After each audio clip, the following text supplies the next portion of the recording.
Mazzy's Whack-A-Mole number 156. We're in a sports hat today because I got a Sportster here. Basketball star, not Abdul, not Michael Jordan, not Rick Barry. Who you probably don't even know who Rick Barry is. Do you know who Rick Barry is? Oh, yeah. Yeah, okay. He played for the Warriors. That's old school. Okay, so Mazzy's here, Whack-A-Mole number 156, 5 random picks. I have a guest from that city of the blues, of the Arch, St. Louis, and I have concert buddy Chance and Preston, which is concert buddy Junior. He probably hates that, when your grandpa's telling you. Anyway, we're gonna do a Whack-A-Mole with guests, 5 random picks. I'll put a link to Chance's channel. He also started something the last few months, which is really interesting. Well, if you're driving, you don't want to put your phone and watch YouTube videos. It's not safe while you're driving down I-5 here. But you can listen to podcasts, and he does Vinyl Community Podcasts. So subscribe to it. I'll put a link to that below, because for every new subscriber they have, I get $1. So actually I don't. This is the Mazzy Retirement Fund. We're starting it right now. Exactly.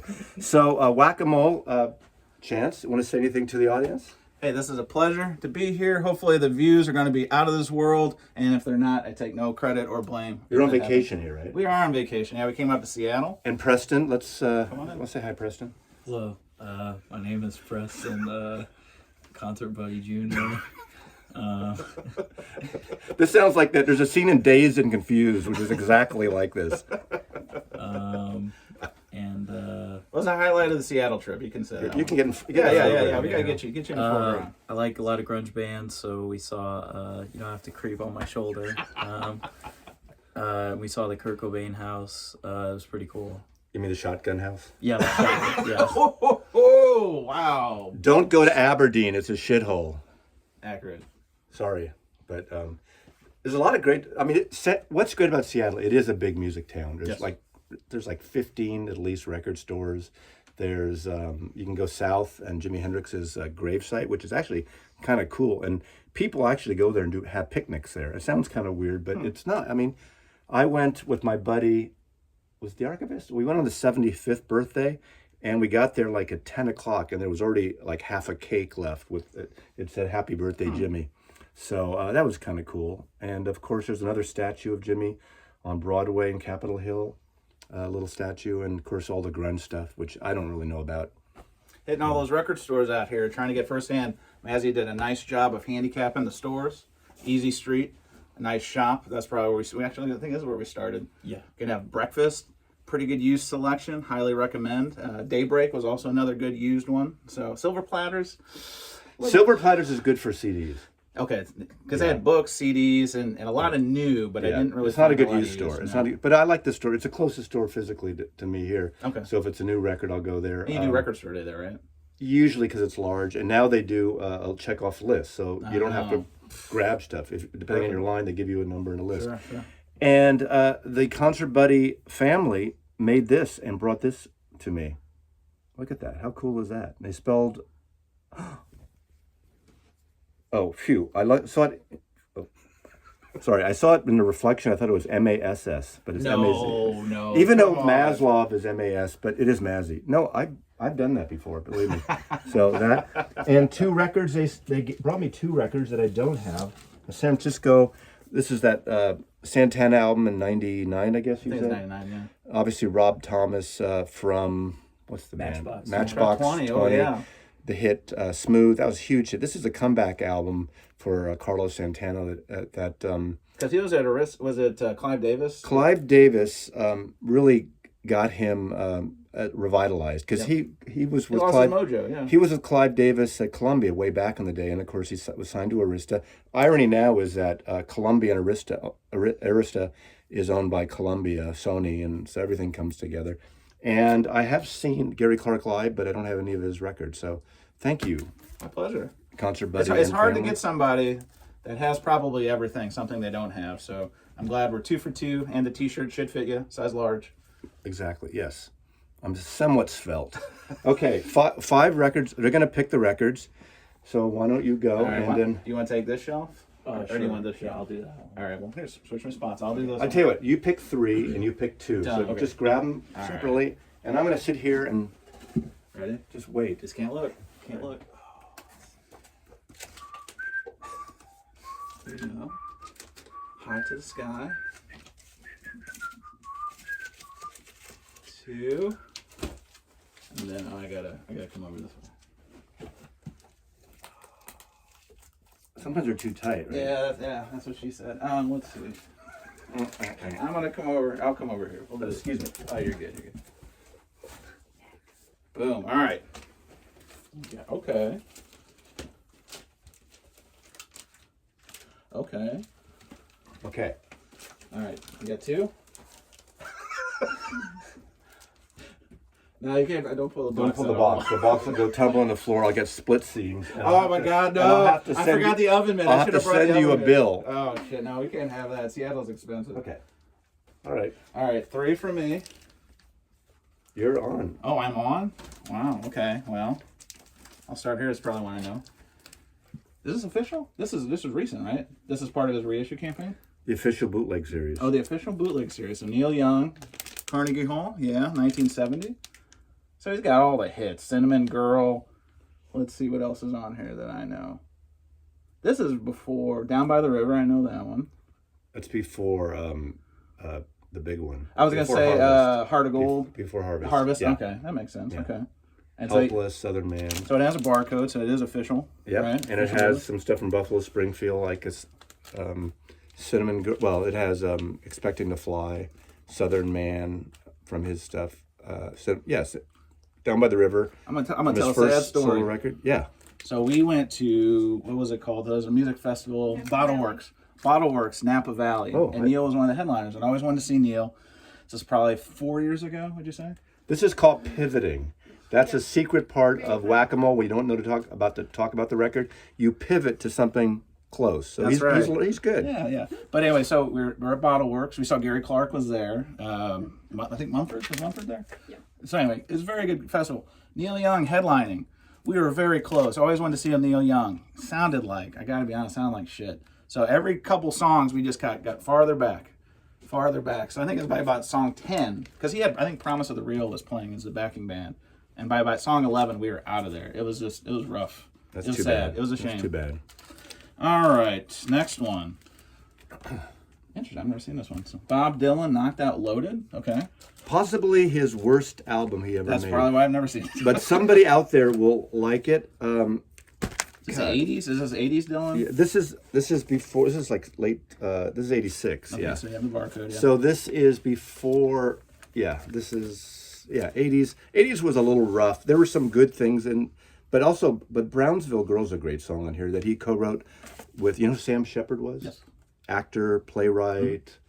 So was this around the time that Petty and the Heartbreakers were backing him? Because on that one tour, this is about the same. Well, this is close. You know, that's a good question. It's close to it's like a year or two, I think, after the Grateful Dead tour he did with the Grateful Dead, which that's the worst Bob Dylan and Grateful Dead records. Those are horrible. Yeah, this has Mike Campbell, Howie Epstein. Yep. It has the Heartbreakers on here Okay, on some of the perfect. crap. See? Yeah, there you go. See, he knows his shit. This guy's It good. takes me a minute. See, he does a song by Chris Christopherson. They Killed Him. That's kind of a song that Kurt Cobain should have done. Is that too soon? Wow. Okay. Anyway, Wow, okay. good impressed. You're going to help me with this one. The Seeds. This is a little bit before my time. Okay, now we're going again. This is like that first record you pulled. We talked about Garage Band. Okay? Yeah. One of the great Garage Band songs in 1966 again. You're pushing too hard. You're pushing too hard. You're pushing on me. It's kind of gnarly, dirty vocals, like, just edgy, and it's great. The whole Garage thing is a proto-punk in so many ways. And Sky Saxon's the lead singer, but this is their first album with the hit Pushing Too Hard. It also has There's a Girl Like You on here. Oh no, Can't Seem to Make You Mine. That's a great song too. But they had a really great following, and this again also was on the Nuggets collection. Oh, that's and the coming big up for records for that, right? and yeah, Lenny Kaye, who was a journalist and compiled Nuggets originally in early '70s, plays with Patti Smith. Oh. And they did a couple volumes over the years, and I think this record store day is like 5 LPs. I think he's reconfiguring it for this. That's actually my first record store day choices here. Hey. So the Seeds, of course. This is a beautiful copy from around 1970. Pristine, Look yeah. at 53 years old, and look how beautiful that is. And no seam splits. I No mean, they seam literally knew how to splits. make them back then. Now it's a trash But fest. also, it's how people care. It's amazing when I'm going through this collection how trashy people took care of their records. I mean, I don't understand it. But Well, I hate to tell my mom, 'cause God love her, but my first indoctrination into vinyl was my mom. I had a lot of 45s records, and she just put them on top of it. Like, Yeah, a lot of- literally wax on wax. a lot of people, especially in parties. Yes, party records, right. and I get it, but anyway. All right, Presto. All right. Okay. So this You have to have one, Mazzy to help. yeah, this one I got no clue. I've heard of Elvis That's Costello. Elvis Costello right there. So. I have no clue who that is. Okay, Elvis Costello. This is all this useless beauty from 1996. This was produced by Jeff Emmerich, who was an engineer for the Beatles. Came in engineering the Beatle albums from Revolver on, Revolver, Sgt. Pepper, the White Album, all those. But Jeff Emmerich, great producer. He also, after being an engineer working with George Martin, he did a lot of productions on his own. Worked with Paul McCartney and others. I forgot about this record. I haven't listened to this record in a long time. This is a good record. Complicated Shadows is a great song. Why Can't a Man Stand Alone? All This Useless Beauty. Again, this is these weren't big hits, but this is one of my favorite of his, I used to say later period, but now 96 is not later, is it? It's like middle period, So All This Useless Beauty on Warner Brothers Records. See, that's what you need to say once in a while. I saw his very first American show when My Aim Is True came out at the Old Waldorf in San Francisco. Very first show he played here in the States. It's a fun story. So, went and saw Eddie Vedder when he was doing a solo tour probably 10 years ago. And he was playing Fox Theater, which is kind of like the historic theater in St. Louis. And Elvis was playing across town. And so, actually, our show got run late because Eddie, I guess friends with Elvis Costello, drove him across town so he could sing a couple songs at Elvis's show, and then came to our show. So it was pretty wild. God, that's kind of rude.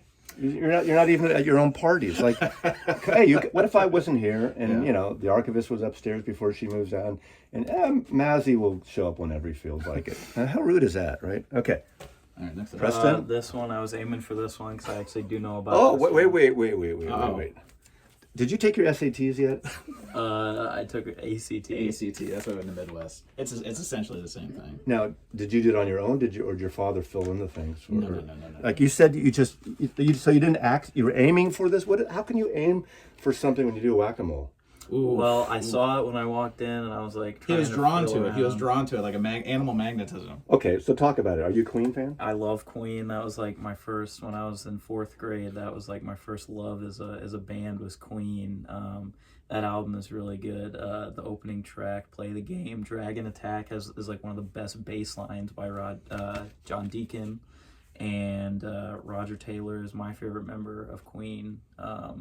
His Great solo drummer. stuff is pretty good. Yeah. I'm in love with my car, isn't it? Yeah, and he wrote my favorite Queen song off of Sheer Heart Attack called "Tenement Funster," and but yeah, this album, this was like, I think in my opinion their last like great album, because after that it was like their 80s stuff, then it was Hot Space, and that's kind of a bad album. It's like Queen disco. I normally like disco, but it's not very good. But that was disco. Come on, but don't that front. was- Nadine. that He was- loves disco. Don't. And this had a lot of hits. It had Another One Bites the Dust, Crazy Little Thing Called Love. yeah, and then Save Me, I think, is on there. Yeah. Fat Bottom Girls, is that on there? No, that's on Jazz. That's on Jazz. That's the Got it. black cover. Okay. With the bicycle. Yes. Yeah. Oh, yeah, that's right. Yeah. But yeah, then after that, they had like some 80s stuff which kind of sucked, but And this is 1980, so Yeah, that This was was early yeah. 80s, like 82. just that was 1980. 1980. Okay. You gotta study up. Your son's got to teach you. Your son's got to teach him some things. All right, so that's Queen. And any last words? Thank you for visiting. Thank you. It was a pleasure. No, this is awesome. Mrs. Concert Buddy, or There we go. Do you have a name you'd like to be called? I'm Christy. Ooh, a real live girl. That's right. Woman. Live Girl. See, Woman. Live Girl in the Right. den of Maslow. Well, thanks for watching. I'll put links below to Chance's channel, and I'll put a link to the podcast. and a link to the movie Creep Show, and I'll put a link to Deacon's email address. Rich, what's his name? Deacon. John Deacon. John Deacon. Smart. Isn't he the one that didn't want to come back with them? Doesn't play with them anymore. The bass player doesn't play with them. That's right. Yeah. Because he wanted to like retire and stuff. I don't blame him. God. Yeah. Anyway, thanks for watching. Thanks for visiting. Thanks. And Mazzy loves you, and these guys love you too. Take care.